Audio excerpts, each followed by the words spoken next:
is arriving. Erin for after school goodness. 4 Live in association with Erin.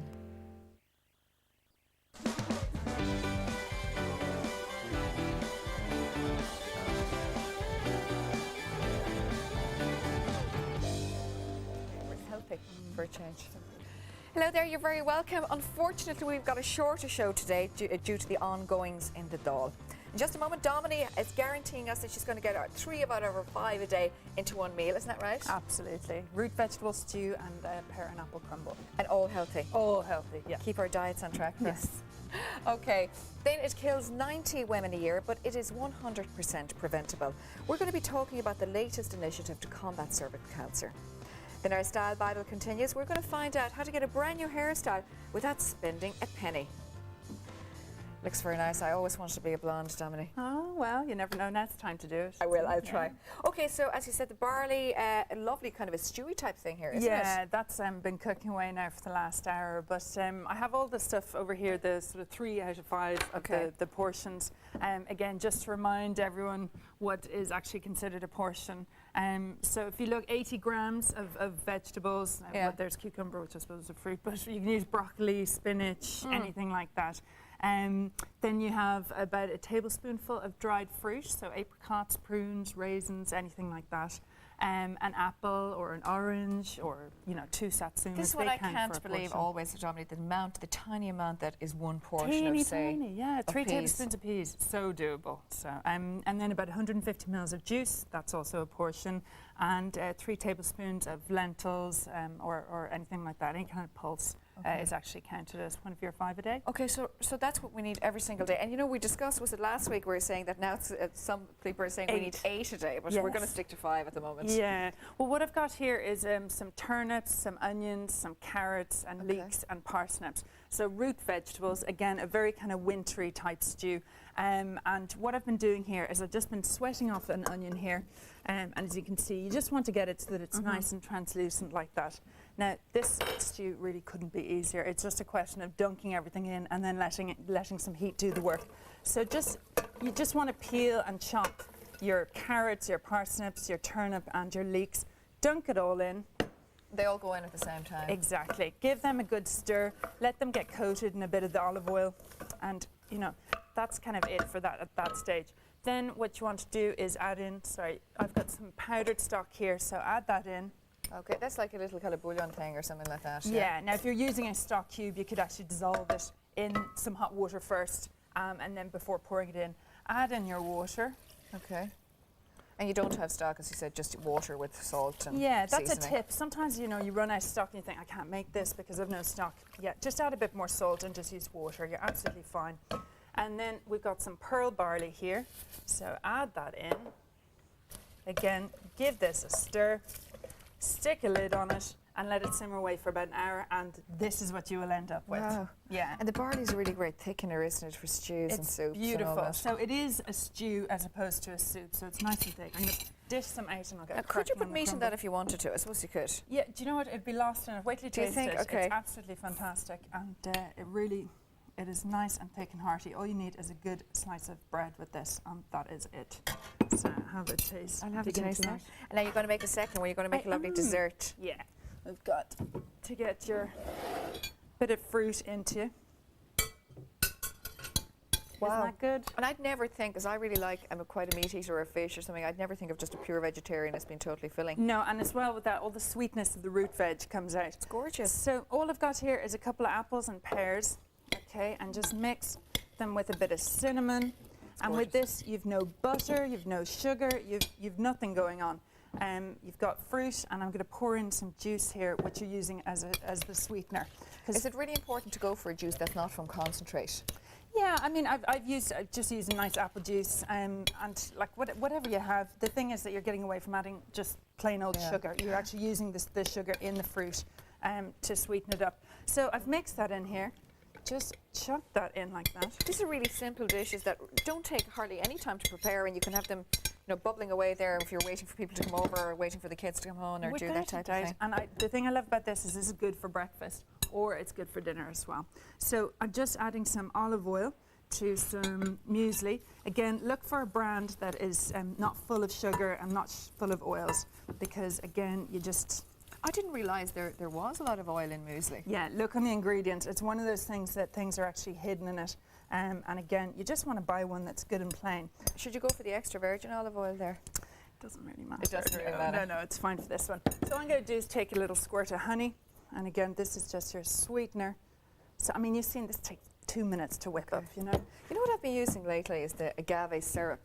Yes, that's Instead brilliant. it's lovely. Yeah, it's and so sweet. It's really nice. It's really good, especially if you're on a GI diet or anything like that. Well, I've been trying to kind of cut the carbs because, you know, this time of the year and all that. That's it. Everyone wants to get on the health kick. Now, if you wanted to, if you were super healthy, could you just put some oats on top of that instead? Yeah, absolutely, because the olive oil will bind it, and you've got the sugar in the fruit juice and a little bit of honey on top. So, I mean, that's fine. I'll dish up a little bit for you. And you can have little, I suppose you could, if you didn't like, say, apples or something, you'd put something else in as well. These things are very kind of changeable, aren't they? Yeah, and it's, I mean, I'd say even bananas would be delicious in this as well. They kind of make it nice and creamy. And how long in the oven? About half an hour at 200, so it is quite quick. Again, just put a little blob of yogurt on top, and that is that. Now, this way. Spoon oak. There you go. Okay, let me check. Perfect for breakfast. A nice sort of healthy dessert as well if you are trying to... I would love to get up to this at breakfast. So you're serving it hot here, but I mean you can have it cold. Yeah, absolutely. It's just nicely warm there. And I mean the thing is that because, you know, you can taste that it isn't really a buttery kind of crumble, but there again, I mean there's very little badness in there. Yeah, you know, how many just a calories bit do you of know? olive. No, I would say it's very low. I really would, because you've only got a little bit of olive oil and, as I said, the fruit juice in there, and I think it's a really healthy so dessert. lovely. Yeah, it's very doable. Okay, I can definitely tell you that I will be cooking those too. Great. I'm doing my little list now of things, easy things to cook. Thanks very much, Domini. And now both the recipes, as always, they're on the website. They're also on the Child page, and that, as you know probably now, is $3.40. Now, it kills 90 young women every year, yet it is 100% preventable. We're going to talk today about cervical cancer. We have Dr. Katrina Hinchin and Teresa Murphy. You're both very welcome. Good to see you today. Thank you, Maura. Now, I launched this. Thank you so much for asking me, the Cervical Cancer Prevention Week on Sunday. And we're going to talk about that, of course, and the ins and outs of it in a few minutes. But first, I want to ask you, Teresa, yourself, your story, and which was nearly very scary for you. Yeah, it was nearly very scary. Like many women who work outside the home as well as having young children, I often put things off. And one of the things I put on the long finger after the birth of my second child was going back in for my smear. Felt fine, felt healthy. Always a priority with the kids, always something else to do. Put it off. And the whole thing you've got to remember when it comes to a smear test is if you put it off, you could ultimately deprive your children of a mother. Yeah. So your two little girls, what age were they? One will be 5 at the end of February, very excited right now, and the other is 7. Okay, so you just left it how many years? Just between smears? when the second one turned 2, I knew I was due back, and just long finger. And you know, with young children, time just flies. Yeah. And did you get a letter then? Well, your no, doctor? It was the first time cervicalcheck.ie was launched. I went, okay, I must do it, and I went online and did it. But even then, the first letter came, and I ignored it. And it was the second letter saying you haven't taken up your free smear that finally spurred me into action. And I had the smear, got a bad result. Went for my colposcopy. When you say a bad result, what did it say? That there were some cells? Highly abnormal cells. Cells, yeah. okay. So you went to Hollis Street? Yeah, colposcopy. And there they confirmed that, and I ended up having a treatment for it. But at that stage, the doctor there told me that if I hadn't gone for my smear when I did, she would have been seeing me in the oncology ward within the next 18 months, 2 years. So you were just on the cusp of having cancer? Yeah, so cervicalcheck.ie definitely saved me from an oncology ward experience. Yeah, it just shows you. Now, Katrina, it's so important, isn't it? I mean, Teresa is one of many, many women, myself included, who would put off, or not even put off, but just ignore or say, I'll do it next week or I'll do it in a few months, a smear test. Absolutely. I mean, I think it's probably the thing that women put off more than any other thing. Any excuse, really, to put it off. But I mean, I suppose the big message is women from 25 to 60 should be doing this. It should be just part of their lives. It's just part of their routine that they do their routine smear tests. And women are very afraid of it, aren't they? Now, you brought in the little plastic apparatus that is used for a smear. Yeah, so I mean, as you can see, it's actually quite small and harmless. And this is just basically used to give us a view of the neck of the womb so that we can take some cells from it. And taking cells sometimes sounds like maybe it's painful. As you can see, this is very soft and flexible, and that's all that's used, rubbing gently on the neck of the womb to take those cells. So it has really progressed, because I remember the days of this metal thing coming at you Yeah. and you were scared and all that. Yeah, whereas it's really very, very streamlined and very, very quick as well. I mean, It I think literally people takes should 2 be aware, minutes. 2 minutes, and that's it. Okay. They're done and dusted. Okay, let's go back to Teresa's story here. Teresa ended up with abnormal cells. Just tell us a little bit about, from a medical perspective, what happened to her. Well, first of all, I think an important message would be that about 85% of women who have smears won't have anything abnormal. They'll be completely clear, and they'll just be called back again 3 or 5 years later, depending on their age. Of the women that do, Teresa would have been in the maybe 1 to 2% who are in the more abnormal stages. Some of the women who have abnormal cells will only be recalled to have another smear. But of those women, even at Teresa's stage, as she pointed out herself, she didn't actually have cancer. She actually had cells that they could treat very adequately and prevent her from having cancer. But if this was ignored, those cells would They or would become ultimately become cancerous. Okay, so the treatment she had was coloscopy. Can you explain that? A colposcopy, Or I suppose, colposcopy, I should is say. a little bit like having a smear test insofar as, again, they need to look at the neck of the womb. But rather than just taking some cells to be sent away to be looked at, they're looking directly with a microscope at the neck of the womb. They can see the area where the abnormal cells are coming from. They can see if it's big or small, and they can take it away there and then. Is it a sore treatment to have? You're anaesthetised. It's a local anaesthetic. It's, I mean, nothing. Going to the dentist isn't comfortable. It's not wonderful, pleasant day out, but it's, you know, like I walked back with my sister, had a cup of coffee, went home, went to bed for the rest of the day, tired after it. But it wasn't, you know, That's it's the type fine. of treatment, and It's that's the fine. full It's a day treatment procedure. then. And literally, when they told me, yes, you have these cells, they treated me straight away. You just want rid of them it's at that day stage. procedure, procedure, in out. And you have to go a few times after that? Well, Yeah. I'm on the watch list now, so I'll be every 6 months until they've said, no, you're fine every year. And then Yeah, back so again. usually it'd be about 3 6-month interval smears and then annual for 10 years. That would be the general routine. Is there an age group specific for women that would be more at risk of cervical cancer? Well, I mean, the peak age at diagnosis would usually be kind of in the 40s, you know, around 45, 46. But I suppose the point is that it has taken many years to develop. So we start screening women at 25 because we don't want to be picking up cancer, we want to be picking up precancerous cells and being in plenty time to treat them. Yeah. Now, of course, this was really put in the spotlight when Jade Goody lost her fight with cervical cancer, and I think maybe before that a lot of women didn't maybe understand how serious this was. Now, unfortunately, she lost her fight, but there is no reason that this should happen. Tell us about the screening programs and the vaccine. Okay, with the screening program, I think big thing is, first of all, it's free. So there's no reason for anybody to think I can't afford it or I can't manage it. Everybody's entitled to it. It's free. Women between 25 and 44 should have smears every 3 years, provided they're normal, and women from 45 to 60 every 5 years. If your smear is abnormal and you get called back sooner, that also is free. So you're not going to incur any costs, and it's not going to become a problem in that way. The vaccination programme has been introduced now, which is really, really good news. So it's going to be for all girls going into secondary school.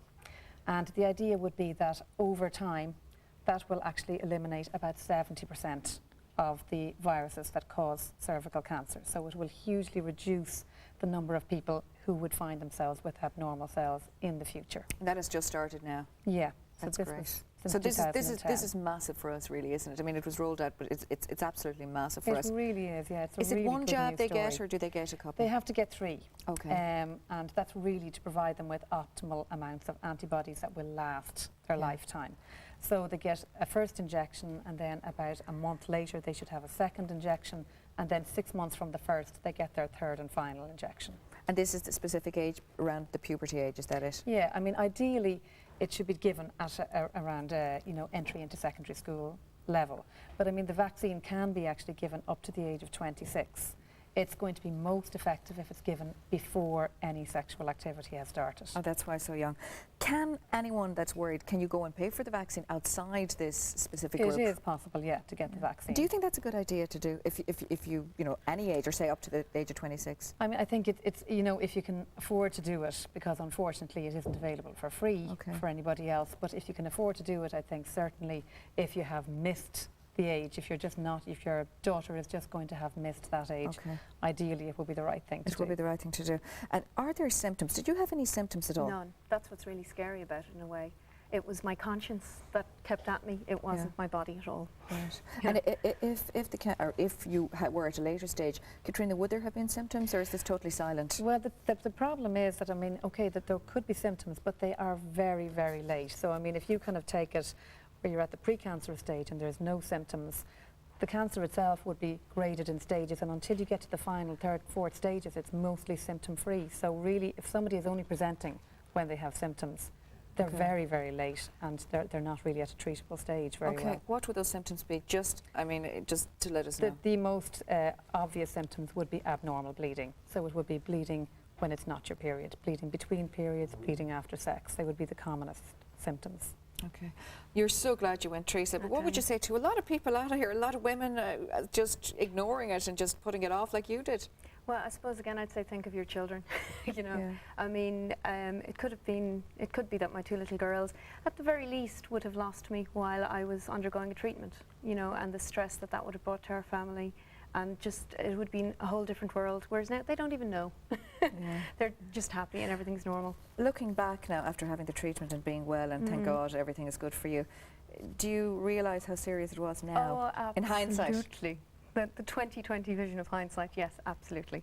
And it's funny, you know, you consider yourself relatively intelligent, relatively engaged. I don't think without the first launch of cervicalcheck.ie, I probably wouldn't have gone. You know, without the advertising, without the log on now, I probably wouldn't have gone. So I think it's a great Well, that's thing. what this week is all about. The little pins we're wearing here, they're really cute actually. They're available from all hairdressing salons because the IFPA teamed up with the Hairdressing Federation of Ireland to give out all these lovely little pens. And of course, it's maybe the only time that a woman has a few minutes or an hour in her week to sit down and read a magazine. And you know, these leaflets as well will be in the hairdressing salons. And of course, we have all the details on our website as well, and you can take a look at that, and also our Airtel page, and that's 340. Katrina, thanks very much, and thank you so much, Teresa, for coming in and telling us your story today. Now, it is